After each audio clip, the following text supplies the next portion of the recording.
जितनी भी basic concepts वाले जो कोर्सेज थे अन अकेडमी में वो पूरे कंप्लीट किए। फिर यूट्यूब पे सर जो आपकी क्लासेस होती थी रात को 8 बजे वो देखा करता था, पजल्स, और उसमें सर सारे टॉपिक्स होते थे, सिलोजिज्म, इनइक्वालिटी, आप सभी कराते थे तो वो फॉलो करता था। फिर सर पीडीएफ भी सॉल्व करना, मतलब सर सोर्सेज यूट्यूब पे और अन अकेडमी स्पेशल जहाँ से जो मिलते थे उन्हें कंप्लीट करना। और सर यही होता था कि कंसिस्टेंसी जो सबसे बड़ा रोल प्ले करती है बैंकिंग एग्जाम में, जो मैंने एक्सपीरियंस किया सर। पहले मुझे भी सर कहीं कहीं प्री की पजल्स में भी 15-15 मिनट लगते थे, लेकिन फिर प्री में टाइम कम हुआ, फिर मेंस में भी टाइम कम हुआ। तो वो सर वो प्रैक्टिस से ही हुआ, सिर्फ मॉक दे देकर और पीडीएफ सॉल्व करके। A very special good evening to all of you present here. स्वागत है आप सभी का एक बार फिर से आपके प्यारे पुनीत सर की क्लास में। और आज हमारे साथ है करनाल हरियाणा से हर्षित, जो अभी अभी आईबीपीएस पीओ में सिलेक्शन लेकर आपके सामने प्रेजेंट है। और इनका सिलेक्शन हुआ है बैंक ऑफ महाराष्ट्र में, है ना? अलॉट जो हुआ है इनको yes sir. Bank bank of Maharashtra हुआ है। Very good. तो आइए चलते हैं हर्षित के पास ही, जानते हैं इनकी जर्नी कैसी रही, कैसे इनका सफर स्टार्ट किया था और कैसे इस जर्नी को इन्होंने अचीव किया। जो इनका गोल था बैंक में पीओ बनना, वो आज ये बनकर आपके सामने प्रेजेंट है। तो हर्षित, ज्यादा तो बात नहीं करूंगा, सीधा आपके पास चलता हूँ। तो पहले तो कॉन्ग्रेचुलेशन, बहुत अच्छा लग रहा है आपसे मिलकर, आपसे बात करके। और वंस अगेन कॉन्ग्रेचुलेशन, कैसे हैं आप? Thank you so much sir. Sir बहुत बढ़िया, आप तो और भी ज्यादा बढ़िया हो सर, जब से इंफॉर्मेशन मिली है कि सिलेक्शन हो गया फाइनली सर। बहुत बढ़िया। तो हर्षित, कुछ अपने बारे में बताओ कि कब से स्टार्ट किया था, फैमिली में कौन कौन है, हाँ कब जी। से आपने स्टार्ट किया था। और थोड़ा अपने बारे में ब्रीफ करो बच्चों को, बाकी लोगों को। जी जी सर। सर मैं करनाल हरियाणा से बिलोंग करता हूँ। मैंने सर 2022 में प्रॉपर अपना शुरू की थी प्रिपरेशन। और सर मेरी फैमिली में मेरी मदर हैं और मेरे ग्रैंड पेरेंट्स हैं, उनके साथ रहता हूँ। ओके। हर्षित, थोड़ा सा लाउडली बोलेंगे, थोड़ा सा लाउडली, है ना, थोड़ा सा बस। Okay sir. Okay sir. तो हर्षित, 2022 से आपने शुरू किया था और आपका ये हाँ जी फर्स्ट सर। हाँ जी। फर्स्ट एग्जाम निकला है पीओ का। ये इससे पहले भी आपका कोई एग्जाम हाँ जी निकला है? सर। सीधा सर पीओ पे ही अटैक? प्रॉपर। हाँ जी सर। सर पिछले साल इसी का ही मेंस तक हुआ था, बट मेंस क्लियर नहीं हुआ था सर। इस साल ओके। मेंस इंटरव्यूज तो सभी एक सीधा सिलेक्शन ही लिया सर। अच्छा, पिछली बार भी पीओ में मेंस तक आप गए थे, मेंस हाँ जी क्लियर सर। नहीं हाँ हो जी। पाया था? पीओ का ही? नहीं नहीं सर। हाँ जी सर, इसी का ही अरे वाह। आईबीपीएस पी हुई तो मतलब आईबीपीएस वालों से कोई खास लगाव, ऐसा कुछ? सर। सर उनको मुझसे लग रहा है सर लगाव ज्यादा। तो एसबीआई के एग्जाम भी दिए थे आपने, वो क्वालिफाई नहीं कर पाए या क्या रहा? सर एसबीआई पीओ का प्री, सर मैंने अटेम्प्ट तो 73 किए थे। But okay. सर वो उसमें 56 कुछ मार्क्स आए थे, तो वो 59 कट ऑफ थी, तो वहां रह गया था दो सर। तीन नंबर से रह गए। और हाँ जी, एसबीआई क्लर्क का मेंस दिया हुआ है सर, उसका रिजल्ट आना है। अच्छा, एसबीआई क्लर्क का भी मेंस दे रखा है, वेरी गुड। हाँ जी। जी कोई जी सर। और जिसमें आपने मेंस तक पहुंचे हो, कोई भी एग्जाम? नहीं तो सर, अभी तो एसबीआई का ये हो ही गया, थे सर। एसबीआई क्लर्क का हो गया, आईबीपीएस हाँ पीओ जी का सर। हो गया लास्ट ईयर का, और ये वाला आईबीपीएस पीओ तो और इस फाइनली हो गया, चलो। वेरी हाँ गुड। जी सर। जी तो जी। हर्षित, यहाँ जितने बच्चे यहाँ पर हैं, तो तैयारी, क्लर्क, और पहला मेरा क्वेश्चन, मैंने अभी तक ये वाला किसी और से पूछा नहीं, सीधा आपसे ही पूछता हूँ कि क्लर्क की तैयारी और पीओ की तैयारी क्या सेम ही है या अलग अलग करनी है या क्या है, मतलब आपके अकॉर्डिंग अगर मैं पूछूं तो आपसे। सर मैंने तो सर सबको बराबर ही लेके चला था, जैसे मतलब मेंस को भी, उसको भी, प्री को भी। पहले प्री का प्रिपरेशन करता रहा, मॉक्स देता रहा। फिर जब sir IBPS PO mains last year रह गया, तो ज्यादा समझ आया कि मेंस को साथ लेके चलना पड़ेगा। ओके। सिर्फ प्री प्री पे आप फोकस नहीं रख सकते। तो फिर सर मैं मेंस को और प्री को दोनों को साथ लेके चला, तो उसी उसी वजह से सर आज हो पाया। और सर क्लर्क और पीओ की बात करूं तो सर पीओ में लेवल ज्यादा होता है, हम्म। क्वांट्स का, रीजनिंग का। लेकिन क्लर्क में कहते हैं कि लेवल कम होता है, और एक्सपीरियंस भी करके देखा था कि सर एसबीआई क्लर्क में थोड़ा लेवल आईबीपीएस पीओ से कम ही था। बट सर लेकिन क्वेश्चंस का लेवल चेंज हो सकता है, लेकिन कंसेप्ट तो वही है सर, तो तैयारी बिल्कुल तो सही सेम है, ही बिल्कुल चलेगी। सही। हाँ जी। Very good.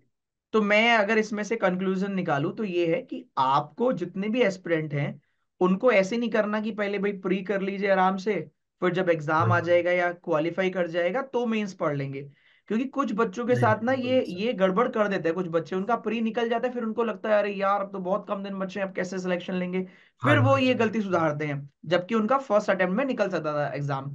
दूसरा जो आपने हाँ पॉइंट जी बोला, बिल्कुल सर। वो भी अच्छा पॉइंट था कि पीओ और क्लर्क में लेवल में तो डिफरेंस है, नो डाउट, बिल्कुल फर्क है, डिफरेंस है, लेकिन कॉन्सेप्ट और टॉपिक तो बिल्कुल सेम है, वो तो चेंज नहीं हो रहे, वो तो जितने उसमें जी आने जी। सेम उतने ही उसमें आ रहे। Very good. तो जितने व्यूअर्स हैं, बिल्कुल ये वाली बात आप हर्षित की बिल्कुल गांठ बांध के रख लीजिए, आपको 100 नहीं 2000% फायदा होने वाला है कि दोनों, सबका सिलेबस सेम है, एक ही बार अच्छे से पढ़ लो। लेवल में 19-20 का फर्क है, लेकिन आपके कॉन्सेप्ट में कोई फर्क नहीं है। और प्री के साथ साथ मेंस को आप बिल्कुल भी इग्नोर नहीं कर सकते हो, चाहे आप नए हो चाहे आप पुराने हो, उससे फर्क नहीं पड़ता।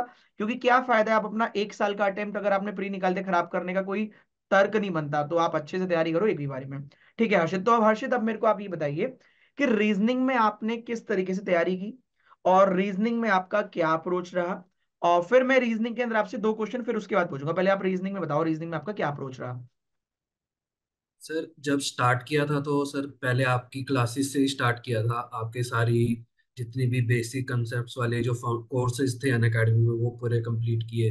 फिर यूट्यूब पे सर जो आपकी क्लासेस होती थी रात को 8 बजे वो देखा करता था, पजल्स, और उसमें सर सारे टॉपिक्स होते थे, सिलोजिज्म, इनइक्वालिटी, आप सभी कराते थे तो वो फॉलो करता था। फिर सर पीडीएफ भी सॉल्व करना, मतलब सर सोर्सेज यूट्यूब पे और अन अकेडमी स्पेशल जहाँ से जो मिलते थे उन्हें कंप्लीट करना। और सर यही होता था कि कंसिस्टेंसी जो सबसे बड़ा रोल प्ले करती है बैंकिंग एग्जाम में, जो मैंने एक्सपीरियंस किया है सर, कि अगर आप कंसिस्टेंट रहोगे तो ही आप कर पाओगे। वरना सर आप बार बार जितना भी ब्रेक लेके लेके पढ़ते रहोगे तो वो मेंटली वो टूटता रहता है कि कंसेप्ट पीछे से छूटने लगते हैं। तो कंसिस्टेंसी के साथ, और सर जो अप्रोच थी कि आप जैसे बोलते थे कि पजल सॉल्व करो, इस तरीके से आती हैं वो सॉल्व करना, और सर यूट्यूब पे और अन अकेडमी पे दोनों जगह फॉलो करना, यही रहता था। यूट्यूब यूट्यूब पे कितने बजे वाली क्लास, 10 बजे वाली? सर पहले 8 बजे आया करती थी सर आपकी अच्छा पहले, अखबार। ओके, हाँ जी सर, 22 के वो वाली आसपास भी हाँ। करता था। हाँ जी सर, वो वाली सर 8 बजे अच्छा वाली, ओके। फिर 10 बजे वाली तो सर वो कई बार सोना सो जाता था जल्दी, तो वो सुबह देख ली या उसकी पीडीएफ सॉल्व कर ली सर, वैसे ओके, करते तो हर्षित मुझे ये बताओ, जैसे बच्चा जब नया होता है तो उसको पजल में ही सबसे ज्यादा दिक्कत तो पजल में ही आती है उसको। तो हाँ पजल के जी लिए सर। 2 क्वेश्चन है मेरे आपसे। पहला, जैसे आज की भी मैं बात करूं, जब मैं अभी थोड़ी देर पहले यूट्यूब पे वीडियो ही करके आ रहा हूँ, फिर मैं सीधा आपके पास आया हूँ। तो मेरे को ये बताओ, बच्चा जब नया होता है या जब आप नए थे, तो मैंने डेली ये क्वेश्चन देखा, सर ये क्वेश्चन नहीं हो रहा, सर टाइम तो मुझे बहुत लग रहा है। और दूसरा, अपने आप से बच्चे को इनसिक्योरिटी नहीं होती, बच्चे को प्रॉब्लम आती है यार बाकी इतने जल्दी कैसे कर ले रहे हैं। तो जब हाँ आप जी तैयारी करते थे तो ये आपके दिमाग में भी आता था कि यार मैं इतना लेट कर रहा हूँ या मैं तो देर में कर पा रहा हूँ, बाकी लोग जल्दी कर पा रहे हैं। तो आपने उसको कैसे टैकल किया, और दूसरा आपकी स्पीड कैसे बढ़ी, ये पता करना है। सर, जो ये एंजाइटी थी कि वो मेरे से पहले कर पा रहे हैं, जैसे सर 0.5 0.1 सेकेंड में जो आंसर मार्क होते थे अन अकेडमी स्पेशल पे, तो वो देख के लगता था कि भाई इतना जल्दी कैसे कर पा रहे हैं। तो उसको सर मैं मॉक में करता था कि मैंने 2.5 मिनट में अगर मॉक में मेरा स्कोर अच्छा आ रहा है, कि मैंने ये पजल उठाई और मॉक में मैंने बिना उस प्रेशर के कि मेरे से पहले किसी ने कर दिया नहीं किया, क्योंकि वहां तो सर मैं खुद ही लड़ रहा हूँ, वहां मॉक में तो मैं अकेला ही हूँ, मेरे आसपास कोई नहीं है या मेरे सामने कोई नहीं है। तो मैं यही देखता था कि इसमें मैंने अच्छा कर लिया है तो एग्जाम में भी मुझे अपने आप से ही लड़ना है, और बच्चों से तो बाद में लड़ेंगे, पहले खुद से लड़के इस चीज को खत्म करें। तो वही सर मॉक में मैं उसको टैकल करता कि कोई मेरे से पहले करे या बाद में करे, मैं मॉक में अच्छा स्कोर कर रहा हूँ, तो वो होता था। और दूसरा सर, अगर कोई पजल लगता था कि स्पीड कैसे बढ़ रही थी, तो वो सर सिर्फ प्रैक्टिस से ही बढ़ी। पहले मुझे भी सर कई कई प्री की पजल्स में भी 15-15 मिनट लगते थे, लेकिन फिर प्री में टाइम कम हुआ, फिर मेंस में भी टाइम कम हुआ, तो वो सर वो प्रैक्टिस से ही हुआ, सिर्फ मॉक दे देकर और पीडीएफ सॉल्व कर। मतलब कुल मिला के जब आप क्वेश्चन को इतनी बार प्रैक्टिस कर लोगे, तो जो लैंग्वेज स्टार्टिंग में नई होती है तो टाइम लगता है हाँ उसको जी सर। सॉल्व करने में। फिर वही लैंग्वेज आपकी जी हैबिट में जब आ जाती है तो आपको समझ में आता है, अच्छा डिफरेंट फ्लोर, डिफरेंट फ्लैट, तो इसका वर्डिंग का जी मीनिंग जी। ये है। तो जब स्टार्टिंग में जो बच्चा यहाँ पर वीडियो देख रहा है उनसे मेरा यही कहना है, और हर्षित का भी अभी यही कहना था, कि प्रैक्टिस जितनी कर लोगे उतना ही आपकी कमांड हो जाएगी, और जब कमांड हो जाएगी तो आपका टाइमिंग भी कम हो जाएगा। हर्षित का एक अलग और अप्रोच रहा, उसमें थोड़ा सा और एड ऑन उन्होंने कर दिया कि मैं सर मॉक में अपने कोशिश करता था कि मेरी परसेंटाइल अच्छी आए, मॉक में मैं कर लूं, हाँ क्योंकि जी वहां सर। पर मेरे ऊपर किसी का प्रेशर नहीं है। ये भी एक अच्छा जी पॉइंट था कि अगर आपको लग रहा है कि यार मेरी तैयारी ये तब काम आएगा, बाकी बच्चों को मैं बता दूं ये कब काम आएगा, जब आपकी तैयारी हो जाती है तो आप मॉक देंगे, और आपको ये ध्यान देना है मेरा परसेंटाइल कितना आ रहा है, वो ऊपर जा रहा है फिर कोई टेंशन नहीं है। क्योंकि देखो यार, एक बॉल पे किसने 6 रन बनाए ये मैटर नहीं करता, पूरे मैच में किसने ज्यादा रन बनाए ये मैटर करता है। तो आप सबसे भी मेरा ये कहना है कि हो सकता है एक पजल किसी बच्चे ने जल्दी कर लियो, और दूसरी पजल किसी और दूसरे ने जल्दी करी हो, और तीसरी पजल किसी और बच्चे ने जल्दी करी हो, लेकिन हो सकता है आपने तीनों एवरेज एवरेज करके आप तीनों से आगे हो। ये तो तभी पता लग पाएगा जब हाँ आपने जी। पूरा काम किया होगा, है ना। तो इसमें डरना जी नहीं है, जी। हताश नहीं होना है, क्योंकि थोड़ा सा लंबा प्रोसेस है। क्योंकि कंटिन्यूशन रहेंगे, जैसे आपने कहा कंटिन्यू रहोगे तो डेफिनेटली उसका असर पड़ेगा। तो कंटिन्यू रहो, तैयारी करते रहो। बस हाँ, थोड़ा सा निराश नहीं होना है, क्योंकि हाँ कंपटीशन है माना, कभी कभी परसेंटाइल कम भी जाएगी अगर टफ पेपर आ गया, कभी कभी अच्छी भी जाएगी। तो वो आपका ऑनगोइंग प्रोसेस है, धीरे धीरे आपको समझ में आता रहेगा। और कंटिन्यू मेहनत करोगे तो आपके साथ भी ऐसा ही होगा।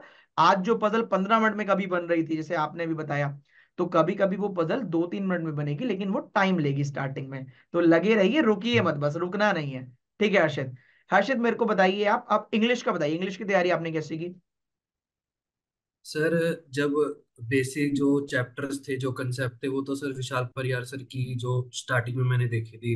उसके बाद सर जैसे एडिटोरियल क्लास होती थी, तो शुरू में तो देखी सर। फिर उसके बाद सर ने भी कहा था कि जब आपका फ्लो बन जाए तो आप खुद से रीड करो, वीडियो मत देखो। तो सर फिर मैं हर रोज सुबह एडिटोरियल रीड करता था, और एक नॉवल मैं हमेशा रखता था अपने पास, power of subconscious mind. Okay. उसको मैं रिपीटेड पढ़ता रहता था, बार बार बार बार उसी नॉवल। उससे सर एक पॉजिटिव माइंडसेट भी रहता था और एक रीडिंग की प्रैक्टिस भी होती। अरे वाह। साथ में सर कुछ सेक्शनल मॉक्स लगा लिए, जिससे प्रैक्टिस इंग्लिश की और अच्छे से होती रही। वही सर। ठीक है। और जीए? सर जीए में सर अभिजीत मिश्रा सर, उनसे तो सर बेस्ट मुझे सच में कोई नहीं लगा मेरे एक्सपीरियंस में। मैंने सर, वो कहते हैं सर कि तैयारी से पहले आप हर टीचर का देखो, और जो आपका फ्लो बैठ जाए जिसके साथ, उसको पकड़ लो। तो सर मैंने अभिजीत मिश्रा सर की 2-3 क्लास देखी थी, वो मेरा फ्लो उनके साथ बैठ गया। उनकी पीडीएफ भी मेरे को ऐसे हो जाता था सर कि घोल के पी जाता था मैं वो पीडीएफ। मैं आईबीपीएस पीओ के टाइम पे भी वो पीडीएफ बहुत बार रीड करके गया, और मेरे सर वहां जाके 15 15 क्वेश्चंस तो ऐसे थे कि जो सर पढ़ते ही ऑप्शन से पहले आंसर पता था कि ये इसका ये अरे आंसर। वाह, वेरी गुड। तो वो, बहुत हाँ जी बढ़िया। सर। और सर की एमसीक्यू क्लास जो रात वाली होती है, वो तो बेस्ट है सर। वो तो सर का मतलब वीक के एंड में वो पूरी दोबारा देख लो तो वो पीडीएफ पढ़ने की भी जरूरत नहीं पड़ती। वेरी गुड, बहुत बढ़िया। मतलब कुल मिला के जिन भी टीचर को आप फॉलो करो उन पर ट्रस्ट करो, और उनके जी ऊपर जी। इतना उनको एक्सपीरियंस, ऑब्वियसली बात है कि जो बच्चा टीचर सेलेक्ट करेगा इसका मतलब है उनको समझ में आने लग गया उनका। फिर ट्रस्ट करके उनके कंटेंट पर, उन पर ट्रस्ट करो, अपनी मेहनत पर ट्रस्ट करो, और फिर बाकी तो एग्जाम पर छोड़ दो कि कैसा होता है कैसा नहीं, वो तो जब आप एग्जाम में जाओगे तभी पता लगेगा। मेहनत अगर आपने और आपके टीचर ने मिलकर मेहनत करी है तो रिजल्ट पॉजिटिव 100% आएगा, उसमें कोई डाउट ही नहीं रखना है आप सभी को। Very good. तो हर्षित, ये हुआ सारा का सारा कैसे आपने तैयारी की, सारा सब्जेक्ट भी हो गया। तो हर्षित जी बहुत अच्छा लगा यार आपसे बात करके। You all the same. Very best for your bright future. बहुत अच्छा लगा आपसे बात करके। Once again thank thank you you. Same sir. Thank you so much sir. Thank you.